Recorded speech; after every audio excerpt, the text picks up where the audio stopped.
Good evening. My name is Sandy Major. I'm the Director of Religious Education here, and on behalf of the clergy, staff, and parishioners of St. Pius X Catholic Church, I welcome you to our presentation of A Different Kind of Love. The idea is to show you that we are all called to a different kind of love. In this crazy world that we live in, we are conditioned to believe that being called to the religious life is for special and holy people.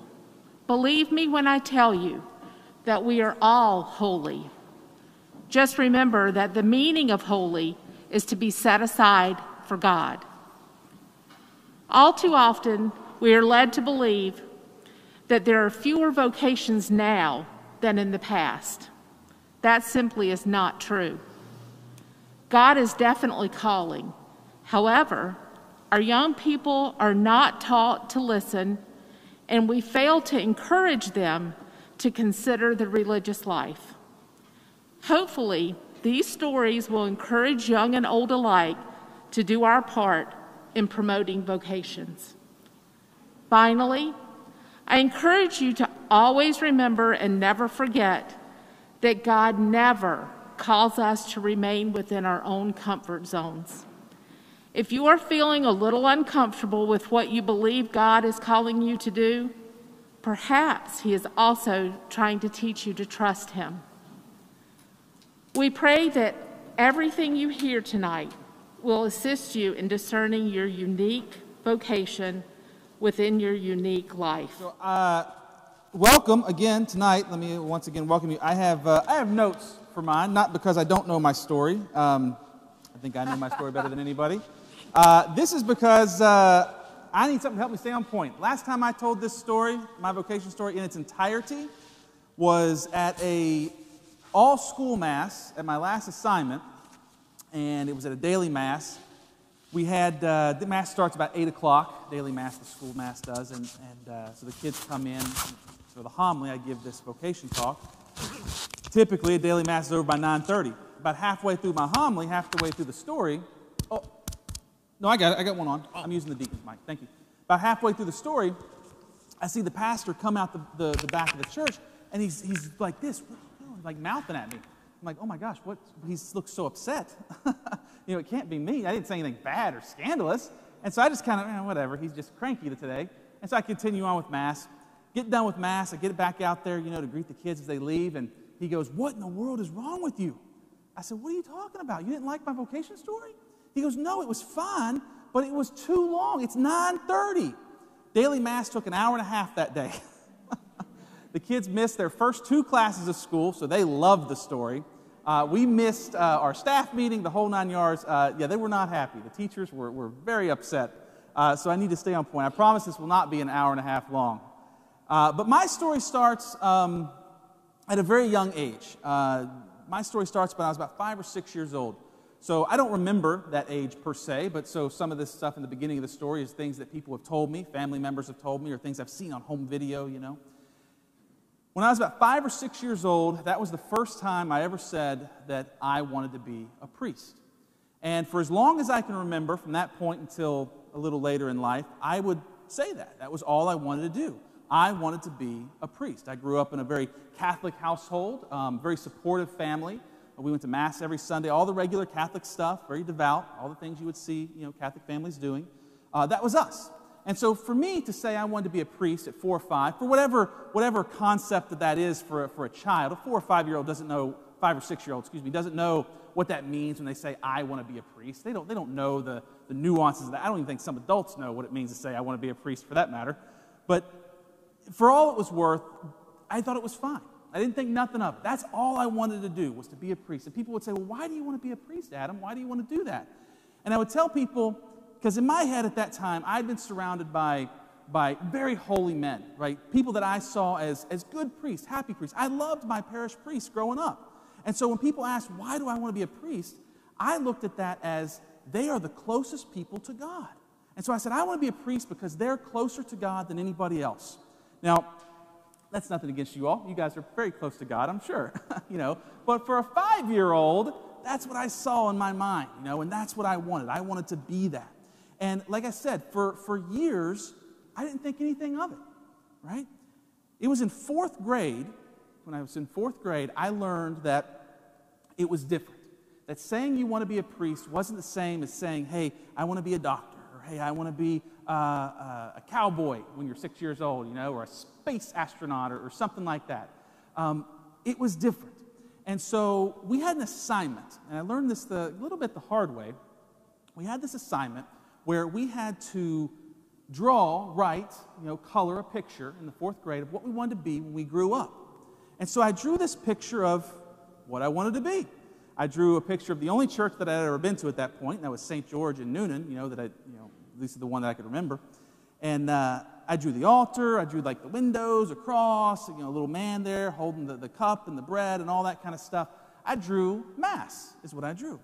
And so the teacher calls on me, and she says, okay, Adam, now it's time for you to get up and share your story. What do you want to be when you grow up? And so I told the class, I want to be a priest. Because to me, it seemed like that's just what I want to do. It seemed like just as normal an answer as any of these other kids that have already gone before me, I didn't see anything wrong with that. For me, wanting to be a priest seemed natural. And so much the point that even to the embarrassment of my parents at some points, I remember one time we were sitting in church, and anybody with kids knows that if you have kids, mom or dad sits here, kids sit here, the other parent sits here, And my parents had 4 boys, so it was very much zone defense, okay? They had to trap us in that pew. Well, there was one day where, I don't know, somebody dropped the ball, but it wasn't me. I was sitting on the end, and I remember in the middle of the Mass, I was waiting, I was watching that priest. I knew eventually he's going to get out of that seat. And the second he did, as soon as he stood up to do the gospel or the homily or something, I remember I got up and I ran down the aisle before they could catch me, and I sat in his seat. My mom was mortified. She was so embarrassed. It's all I ever thought. And so when that teacher heard me say all this, right, she heard me tell this story, she heard me say I want to be a priest, she was mortified. She was shocked. She thought something was wrong with me. And so she takes my assignment, and she takes me by the hand, and she takes me to the principal's office. And I thought I had done something wrong. I was nervous. I'd never been to the principal's office before. This was the very first time, admittedly not the last, but it was the very first time I'd ever been to the principal's office. And I didn't know what was going on. They were very concerned about my well-being, it seemed like. They wanted to know, why do you want to be a priest? What is this all about? Where is this coming from? And I couldn't, I'm in fourth grade. I don't know. I'm like, because you're closest to God, and because that's what I want to do. And I didn't have these deep answers that these adults wanted. So they called my parents, had my parents come into the school because they were concerned. Now, I don't know what happened in that meeting because they had me sit outside the office. I know there was a lot of yelling, and I know that when we left that school, my parents were very proud of me and very angry at them. So I'm assuming it went well. So to this day, my mother still has that picture that got me in so much trouble from fourth grade. But I tell you that story. Now, little ones, I see little ones in the pews here. If you're little and you think maybe one day you want to be a priest, there is nothing wrong with that. That is awesome, and you should embrace that. But that was the moment when I realized that saying I want to be a priest isn't the same as other kids when they say they want to be ... It was the moment I realized that not everybody grows up Catholic. I went to public school, and so we didn't talk about religion. My friends, I knew they weren't at church with me on Sunday, but I assumed they were Christian, and if you were Christian, I just assumed that you went to your own church on Sunday, and if you were at church, it must have been with a priest, and you must have been having communion. If you don't have a priest at your church and you don't know what that is, in my head, where are you going on Sunday? What's the point? That's how my little brain was thinking. And so it was the first time I realized that not everyone's Catholic, who's Christian. And maybe kids are more aware today of the world around them, but this was the early 80s, mid-80s, and so those kind of conversations weren't really, at least not around me, weren't really happening. And so at that point, I still wanted to be a priest, and I knew it was okay. I knew my parents were very proud of me, and they wanted to, they were very supportive, but it was that point that I stopped talking about it, or at least I stopped being as excited about it as I used to be. And so while I still said, hey, I want to be a priest, it was, hey, Adam, what do you want to be when you grow up? Oh, I don't know, maybe like a doctor, a veterinarian, a priest, or a marine biologist, or work with animals, or something. It was always sprinkled in with other things, so I seemed, normal, to whoever was asking. I didn't really talk about it much at that point. So that's pretty much life for me now. So all through elementary school, all through grammar school, middle school rather, all I wanted to do was to be a priest. There was really nothing else that interested me. Then I get to high school. Things changed a little in high school. So I wasn't the best student in high school. And as I got into high school, I began to think of other things, as most high schoolers do. And when I went to high school, I got a girlfriend, and we dated for pretty much the entirety of my high school life. And once I got that girlfriend, the last thing I wanted to do, because I was in love, baby, we were going to get married, we were going to have kids, live happily ever after, all that kind of stuff, So the last thing I wanted to do was priesthood, because by the time I got in high school, I knew a little bit more about what it meant to be a priest and the things you've got to give up, And yeah, that wasn't, for a high school kid, no, that wasn't on my radar. No more priesthood. Now, it's not that I didn't continue to think about that. It's not that that wasn't in the back of my head, but I had other ambitions in life now. I wanted a family. I wanted to travel the world. I wanted a career. All I could really think about was leaving that town, leaving Georgia, and starting a new life somewhere. Now, I got to give credit to this girl, though, because I think she saved me. She saved, in a way, she saved my vocation by forcing me to step back from my vocation. Now, this girl, when I was in high school, like I said, I wasn't a terrible kid, but, I had problems in high school, a rebellious stage, and, my grades weren't always that great. Certainly, I had self-esteem issues in high school, and whenever I would get in trouble, the only thing my parents really could hold over me was my car, my freedom, and my ability to be able to hang out and see my girlfriend. And so that's what they would do. They say, hey, you better bring home good grades. You better keep your nose clean. You better keep your head above water. Stay out of trouble. Or you're not going out this weekend. I'm taking your car keys, that kind of stuff. And so it was a big motivator for me to make sure I kept my head on right and to stay focused so that I could, I didn't care that I was making, better grades. I didn't care that I was staying out of trouble. I just cared that I got to see her on the weekend, And so in that way, in that sense, she helped me stay grounded. She helped me stay focused and stay out of trouble. She's a very good girl. Obviously, it didn't work out. We didn't live happily ever after. Thank God for unanswered prayers, right? So we go through high school. I go through high school, and by the time I get to the end of high school, like I said, I had certain self-esteem issues. I didn't have the best grades.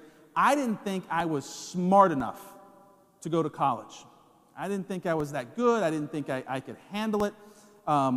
In hindsight, I think I was right. Not that I wasn't smart enough, but that I wasn't mature enough to go to college. And if I had gone to college then, there's no way I would have finished. And so when the priest comes to me at the end of my high school tenure, he comes to me and says, Adam, this is the first time any priest had come to me and mentioned this. That, priests throughout the years have said, oh, you should consider the priesthood, keep thinking about that, keep praying about that, because the parish obviously knew that I had thought about that when I was younger. And so when I get to high school, at the end of high school, the pastor comes up and he says, Adam, I think you should join the seminary. You should go to college seminary. I had no desire to go to college anything, And I think, this is what I mean, that girl saved my vocation, because in my head at that time, all I was thinking about was her, a family, that type of stuff. If I hadn't had her in my life, and I had gone to college seminary right out of high school, there's no way I would have been mature enough to be able to handle it, knowing what I know now. And I would not be a priest today had I gone to seminary right out of high school. And so I told that pastor, I said, no, I don't want to be a priest anymore. I don't want to go to seminary. That's not what I'm going to do. I want to join the military. I'm going to leave town. I want to travel. I want to start a career. I want to start a life. That's what I'm doing. And that's exactly what I did. I left the first chance I got. I was on the first bus out of there after graduation. I graduated in May like everybody else. That following couple months, I was on the bus to basic training. I wasted no time. I joined the Air Force right out of high school. Probably, I don't know if it's the best thing I ever did, but it certainly helped me grow up. It helped me mature. and it certainly helped me refocus the direction of my life back towards my vocation in a very roundabout way, so to speak. When I entered the military, everything was fine. I was an aircraft mechanic on nuclear bombers, B-52s to be exact, and I was fairly good at my job. I did pretty well. I rose to the ranks, as anybody does in the service. Ended up getting my own flagship, or in other words, they gave me my own jet, so to speak, not mine personally, but they put my name across the top of it. It was a special program for people who excelled a little more in the career. And so me and a few other guys had kind of got that honor. They sent me. I was over in Qatar. I fought in 2 different wars. I did all this different stuff for the service. But the whole time I'm in the service, I'm not happy. And I'm searching for something. And I'm looking for something. And I'm borderline depressed. Okay? Not diagnosed or anything like that, but just really, really not in a good place spiritually, mentally, or anything. So much so, in fact, that once I joined the service, I had completely fallen away from the faith at this point, by the way. I was not going to church. I was not praying. I wasn't no sense of the word practicing Catholic. No sense of that word whatsoever applied to me at my point in the service. And because I was looking for something, not knowing what it was, I was looking for that happiness, I was looking for something more to fulfill me in life, I threw myself initially into my work, into making sure that I was a good soldier, a good airman, a good mechanic, doing all that stuff, joining the different programs, getting selected for different assignments, all this type of stuff, doing what I'm supposed to do to be noticed, to get the accolades, to get the ribbons, to get the awards in the service, all that kind of stuff. And it was never enough. It was never enough. And I started to realize that. And when I realized that this just wasn't enough, I felt lost. And so I turned to other things to find that happiness, to find that fulfillment. I turned to people, relationships that I shouldn't have had. I turned to drinking, and I turned to gambling. Now, neither now nor then do I ever consider myself to be an alcoholic, but I can honestly tell you that more weekends than not, when I was in the military, I was heavily intoxicated, and I drank a lot. It was always, we're hanging out, we're partying, that kind of stuff. You use whatever excuse you want. I drank a lot in the service. Now, to this day, once I got out of the service, actually once I got back from my first deployment in the Middle East, I haven't touched alcohol since. Now, the other big vice, like I said, was gambling. And we lived in Louisiana. I was stationed in Louisiana, riverboat casinos all over the place. I gambled a lot. But I never considered, now in hindsight with that, I absolutely had a problem. I didn't consider myself having a problem with alcohol because I was never late to work, did my job, I was functioning, as they say, But in hindsight, I absolutely had a problem with cards, casinos, that type of thing. And so I would pay all my bills each month, get the food I needed for the month, and then I would spend every dime I made at the casino, gambling, Clearly, I wasn't that good at it since I'm not a millionaire, but it was fun, right? And so that's what I would do. I hang out with people I shouldn't. I was doing things I shouldn't be doing, all in an attempt to look for happiness in the world around me, look for something that was going to fulfill me. If I could just make more money, if I could just have that nice thing.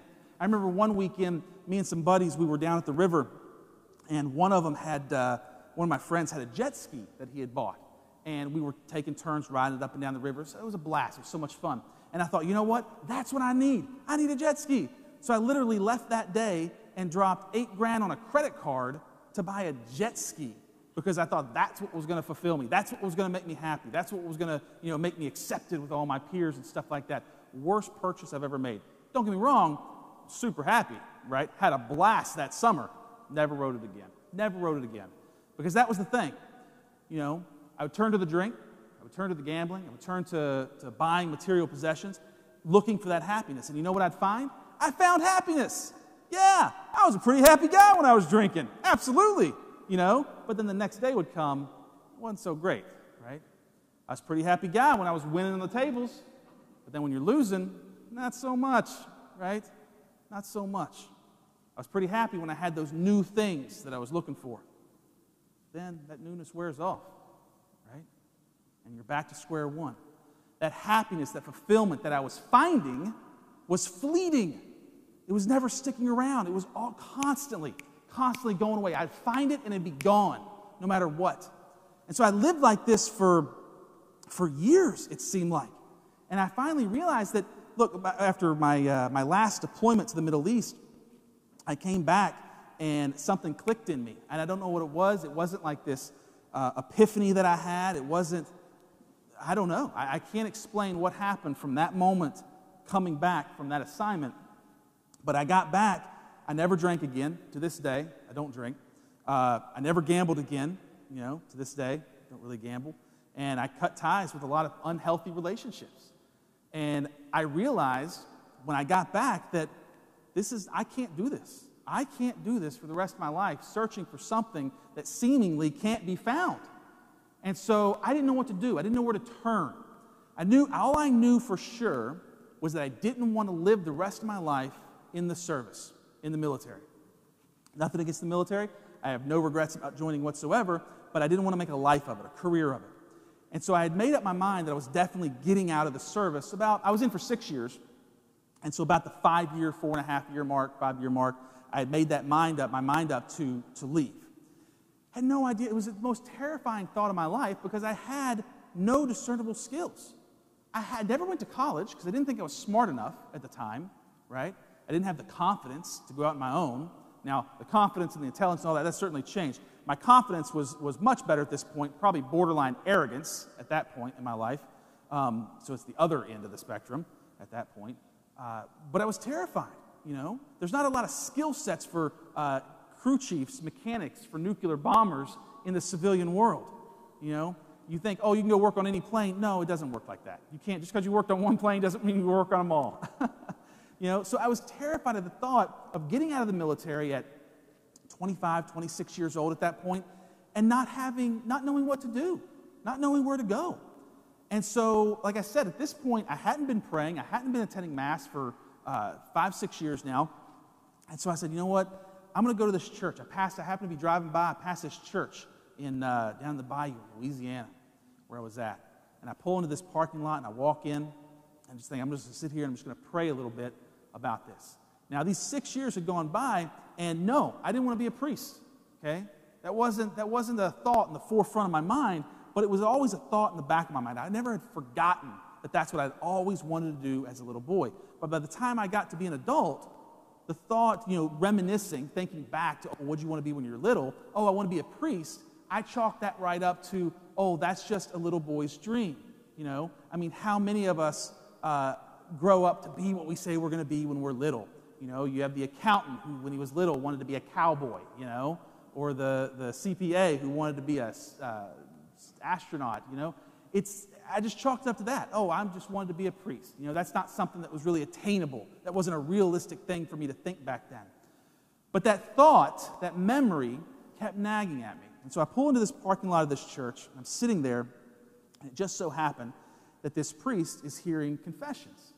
So I walk into this confessional, and I can tell you this because it was my confession, so I'm not doing anything wrong. I walk into this confessional, I'm talking to this priest, I'm telling him everything. I do a real honest confession. It's the first time I've been in confession, probably 6, 7 years at that point. I walk in, I do a real good confession. I'm telling him all this stuff, all my problems, my concerns, everything basically that I just told you, and then some. And he goes, at the very end, he goes, okay. He goes, I want you to pray about your discernment. I want you to pray about that priesthood thing that you so easily brushed away. I said, okay, that's fine. I'll do that. And I have every intention to, but I didn't think anything would ever come of it. And so he says, that's all I want you to do. But do it in front of the Blessed Sacrament. In fact, for your penance, what I want you to do for your penance is I want you to sit in front of the Blessed Sacrament for 3 hours. What? Yeah, so next time you think my penances are too difficult, remember, it could always be worse, okay? He had me sitting there in front of 3 hours. I said, are you serious? That's a long time, Father. He goes, well, you can do it in 3 one-hour increments, okay? Do 3 different days for 1 hour, do a holy hour 3 times. I said, okay, I can do that. So I leave right then. I do 1 hour right then while I'm there. And the next day I come back and I figure, you know what, I don't want to come back here again. I just want to get this over with. I'm just going to knock this out in 2 hours right now. And so that's what I do. And let me tell you, 2 hours with our Lord alone is a long time. And things happen, man. Things happen when you're sitting there in the silence with God. And so as I'm sitting there in those 2 hours in front of the Blessed Sacrament, in front of the Eucharist, I'm sitting there and I'm thinking, and I'm praying, and all I can think about is, you know what? You don't have to be a priest. You don't have to be a priest. But why don't you go to seminary and let them kick you out? Let them kick you out of seminary, fail at that, so you know you weren't supposed to do that. That way you know, without a shadow of a doubt, you aren't supposed to be a priest. Because if I wanted you to be one, I'd make sure you made it. I thought to myself, well, that's a pretty good idea. I got nothing else to do. I'm definitely going to have to go back to school after I get out of the military anyway, right? So why not? I'll go to seminary. It's college credit. I'll get a couple good credits, Maybe I'll get a degree. Maybe I'll get a minor or something. And then I'll just get out, have them kick me out or something when it's clear that I'm not supposed to be a priest. And I'll just go my separate ways and do something else. So that's what I do. And that's my intention. My intention is to enter the seminary not to be a priest, but rather to enter the seminary to discern, to find out if I am called, if I should be a priest. And so I entered the seminary in 2007, the fall of 2007. And I get to the seminary literally right after I get out of the military. And let me tell you, when you get out of the service, to your transit, for any service men or women in here, they'll know exactly what I'm talking about. When you get out of the service, they have briefings, they have classes, they have seminars to teach you how to go from being in the service to learning how to live like a civilian again. Because for some people, it's very, very difficult to make that transition. It's not easy for a lot of people to go back to civilian life after living in the service, being a military member for so long. And so I never took those classes because I thought, you know what, it's fine. I'll be fine. I want to get out. A lot of that's for retired people. I didn't think I needed it. So I never really took any of those classes or did any of that prep work to transition to civilian life. Well, let me tell you, if going from the military to civilian life is challenging, is hard, then going from the military to seminary life is almost impossible, okay? It was difficult.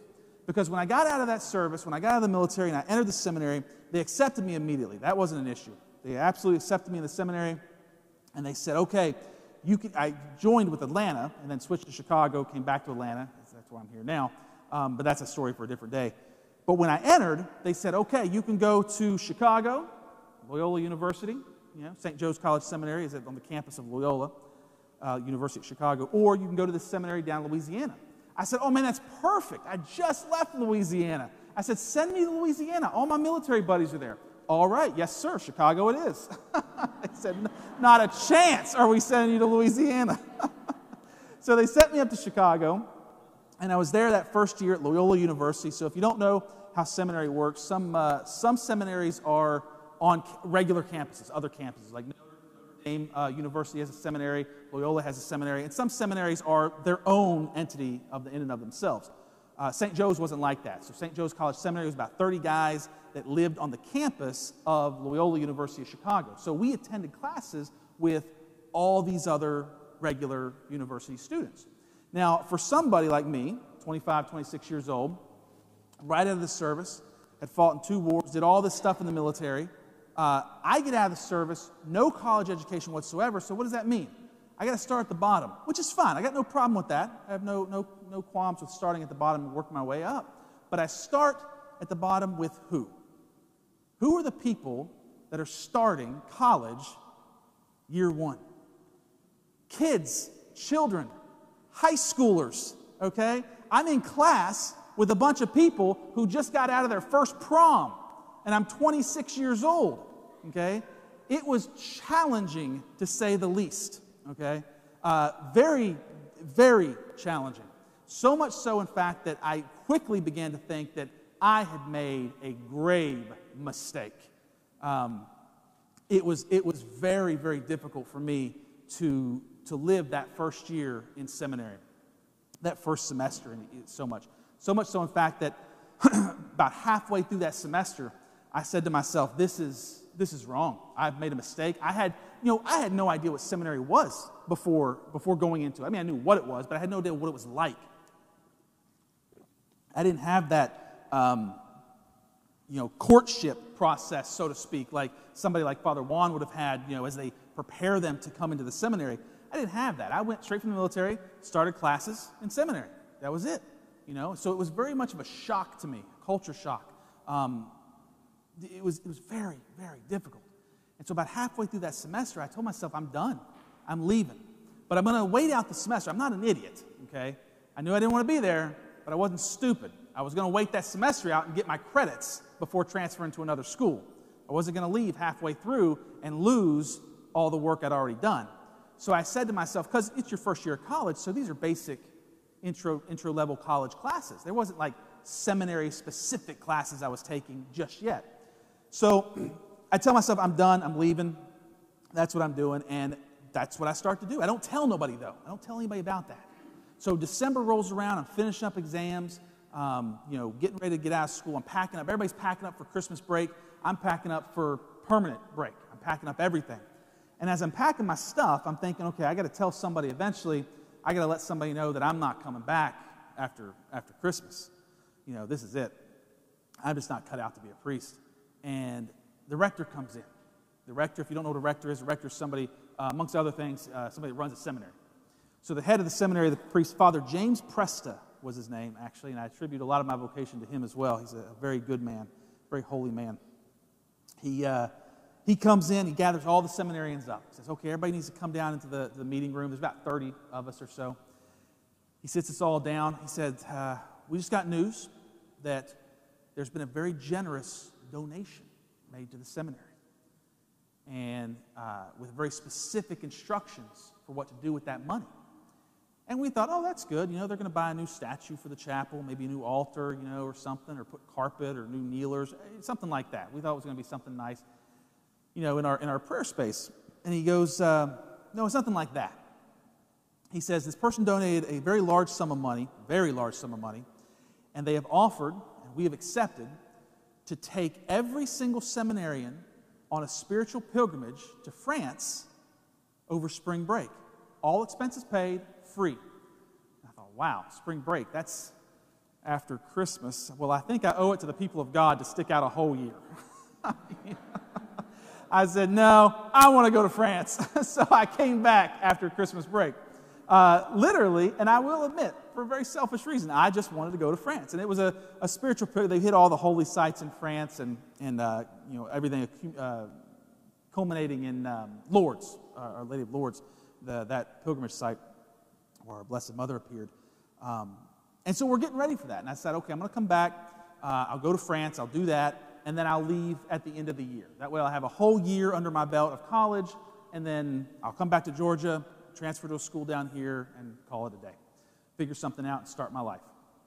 So the whole time I'm getting ready to go on this pilgrimage, we start taking other spiritual classes. We start, formation is going on. So it's not just like I'm going to school and then playing, video games and hanging out, on the dorms and stuff. No, there's mass every day. There's formation. There's talks, once a week, spiritual talks we have. There's reading we have to do. So all the college work we have to do, plus all the seminary stuff is starting to work, They're starting to drill things into you. They're starting to make you do things, pray in ways I'd never prayed before. And so as we're getting ready to go on this pilgrimage, this France trip, I'm sitting in the chapel one day and I say, God, look, I'm out of here, okay? I'm not cut out to be a priest. I'm leaving. If you want me to do this, you need to give me this aha moment. You need to hit me over the head. You need to send somebody with me on this trip who is going to show me that this is truly what you want me to do. Now, that year at seminary, every year was like themed. They had different themes, and that particular year was walking with the saints.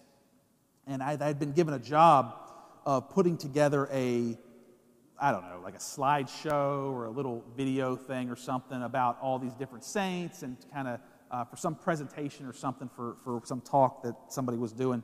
And as part of the presentation, they wanted like 20 minutes or 15 straight minutes of just different pictures of saints cycling through. And so I did that, and I did the best way I knew how. I just Googled saints and just started taking random pictures down and sticking them in this editing thing or whatever and made this video. Well, there was one picture that most of them I knew, by that point, but there was one picture I had no idea who she was and didn't care, really. Take her picture, put it in the thing, and the next day I'm sitting in the chapel and I'm thinking of her. And for whatever reason, I can't stop thinking of this picture of this little girl, this saint. And so I go back to my computer, I'm looking at my search history, I'm trying to, I don't know her name, right? I'm Googling, saints again. I'm trying to figure out where I found her. I can't find it in my history on my internet. I can't find it anywhere.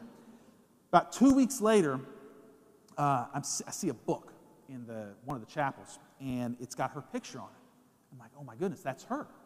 And so I take that book, and I go to the computer, and I look her up again. Her name was Saint Philomena. Saint Philomena. Do you know who that is? Yeah, that's okay. That's a story for another day, too.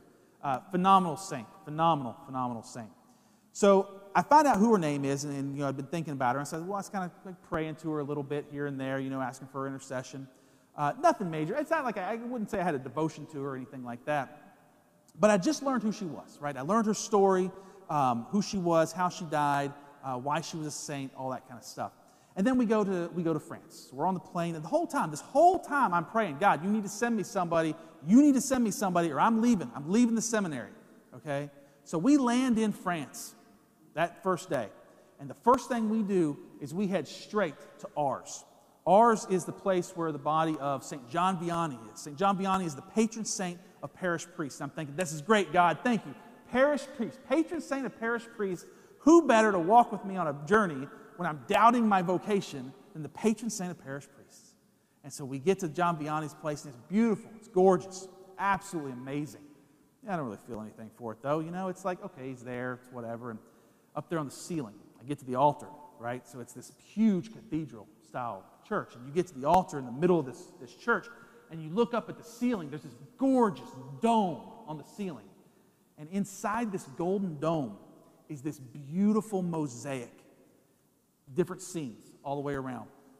And that mosaic was the life and death, the passion of St. Philomena. And I thought, oh, wow, that's pretty cool. That's really neat. And I learned that day that St. John Vianney had one of the deepest devotions to St. Philomena that you could have. So much so, in fact, that whenever he did something miraculous, and he was attributed to doing many, many miracles, he never took credit for it. In fact, he would say that all the miracles he did was because of the intercession of St. Philomena. He gave her credit for all the amazing things that he was able to achieve. Well, God, of course, but all the amazing miracles he was able to work. And that was it. That was his devotion. He had the life and death, the passion of St. Philomena in that dome. Gorgeous. We leave there. We go to somewhere else. I have no idea. We visited so many places, I don't even remember the list now. But the next church we go to, I remember we had extra time, and so we're sitting there praying. And I'm praying, God, you need to send somebody to walk with me on this trip, right? We're halfway through the next day, and I don't have anybody. You need to give me a sign. I'm sitting there praying, and laying on the ground in French was this card. I had no idea what it says. I don't speak French. And somebody had either dropped it or thrown it away or something like that. And I pick it up, and I turn it over, and it's a holy card of St. Philomena. I'm like, oh, wow, that's really weird, So I could put it on the pew. God, you need to send me somebody to walk with me on this trip. And we leave, right? The next church we go to, I'm sitting there praying. And I look over in this dark alcove. All these churches are old and dark and cold, a lot of them, all these old cathedrals. And over in one of the alcoves, barely lit with a single candle, is this tiny statue. St. Philomena, And I was like, man, that's crazy. She was at every single place we went. And so I thought, well, okay, Lord, you need to send me somebody to walk with me on this trip. It's halfway through the week. Yeah, not the brightest. A little slow. So then it happens. I start putting two and two together. We go to this place, and this is the moment. This was my, aha moment, my Holy Spirit moment. I call it my God moment, I guess. Just a moment that I have. We go to this place called La Salette, France. And it was the site of the apparition of Our Lady of La Salette. And we get there. It's a place where if you go, you're not going to have a lot of tourists go there because it's so far removed from the beaten path. It's literally at the peak of the Alps in France, or a section of the Alps, I should say. And it takes quite a while to get there. There's nothing else around. So the only people that are there are people who were there most likely for a spiritual pilgrimage like we were. If you're there as a tourist, if you're there, visiting France for tourism stuff, you typically want to do more than one thing wherever you're going. There's nothing else to do here. So we drive up this hill, up this mountain, and it's spring break, like I said, so there's still snow in the Alps at this point. Absolutely gorgeous. We get up there, this huge basilica, this huge monastery, rather, Our Lady of La Salette. And they tell us the history of this and the people in the town below, and you can see the town way off in the distance at the bottom of the mountain. They had built this place by hand in umpteenth century, I don't know, but they carried all these materials up this mountain, built this place after that apparition. It's absolutely just, the engineering and architecture alone was amazing. And so we get a tour of the monastery, we get a tour of the church, absolutely beautiful. And we're standing there by the buses, we're getting ready to leave, and right outside is this huge statue of Our Lady of La Salette and the children that she appeared to at that time. And we're all getting ready to leave, and I look over right behind the statue of Our Lady of La Salette, and there was this hill, another part of the mountain, and it was the only part in the Alps that was, in that area anyway, that was higher than the monastery that we were at. And so I thought to myself, you know what? I'm leaving the seminary. We're too far away from the airport for them to kick me off this trip. I'm going to jump this barricade that I can only assume in French says do not cross, right? And so I don't speak French, so I don't know. Maybe it said, please jump over this and go check this out. It could have. So I figured, what's the worst that could happen? I'm leaving anyway. I want to go up there. There was a little building up there. Turned out to be a crypt for the monks who had passed away. I wanted to go up there, and I wanted to see on top of that hill. And I wanted to see the monastery from above. And so that's what I do. I figure, they're not going to leave without me, and even if they do, I can think of worse places I could end up stranded, So I jump over this little fence, and I start hiking through the snow up this mountain. And I turn around. The rector must have been so mad at me. I turn around halfway up, and half the seminary had saw me and did the same thing and was following right behind. He was not happy. Neither were the monks. So I get to the top of this hill, the top of this mountain, the peak, and in that area, like I said, the highest point in the Alps in that little spot. Absolutely gorgeous. Probably hands down, the most beautiful view I have ever seen in my entire life. And I'm standing there just in awe of nature, of God, of just everything I'm looking at. I'm just in awe of it. And as I'm looking down, I can see the monastery, I see the French village, I see the bus, I see the rector, red in the face, screaming, get down here, And I said, okay, well, I guess we got to go. And I start walking down. I see something that I didn't see from the ground was another statue past Our Lady of La Salette. And so I said, okay, I'm going to come down, but I'm going to take this other little route and go this other way. I wanted to see the statue. And I'm coming down, I get down around there, and me and a couple other guys, we make our way down the hill, and we get to it right before we get to the bus, and sure enough, it's a giant, huge, larger-than-life statue of St. Philomena. And it clicks. I don't know what happens in that moment. I don't know if it was the Alps. I don't know if it was the lack of oxygen for being so high up. But something happened.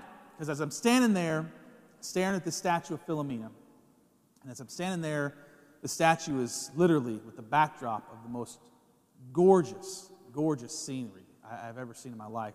The French Alps, the countryside down below, absolutely amazing. I'm standing there, and all of a sudden, I have this feeling, this thought about priesthood. And it's the only moment prior, I'd never experienced this before that, many times after, but up until that point, the thought of priesthood had never brought with it the sense of happiness, the sense of peace, the sense of serenity within me that it did in that single moment. Now, I don't know how else to explain it. I don't know how else to articulate what was happening within me. But that was the moment that I knew that I would say yes to God. That I would say yes to my vocation to the seminary, to priesthood. And that's what I did. I never looked back.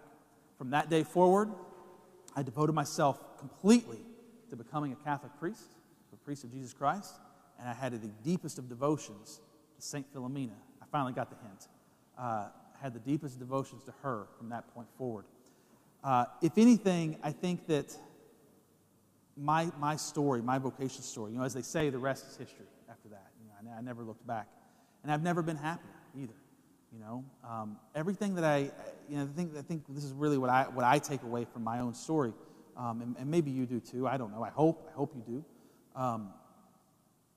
Everything I was looking for, everything that I sought in life, prior to that point, looking for that happiness, seeking that fulfillment, it was always fleeting.